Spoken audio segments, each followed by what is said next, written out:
Daddy పడుకున్నాడు, ఇంకేం గొడవలేదు రండి అని చెప్పేసి తోలుకుపోయి పడుకోబెట్టింది. పడుకోబెట్టి ఇంట్లో లోపల గిల్లెం లేదు. మరి వీడు లోపల గిల్లెం వేసుకుంటే వాడు ఒక్కడే దాడి చేస్తే వీడు తలుపు తీసుకొని బయటకు ఉరుకొచ్చేటోళ్ళు.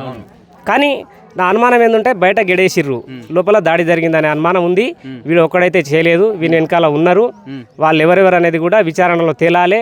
ఒక పాప చావు బతుకులో ఉంది సార్, ఆమె బతుకుదని కూడా గ్యారెంటీ లేదు.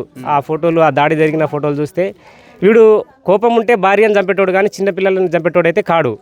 మరి ఎందుకు జరిగింది, ఎవరెవరు ఉన్నారు దీని ఎంబడి, ఈమెను ఇంకేమన్నా చేసిర్రా అనే అనుమానం కూడా ఉంది.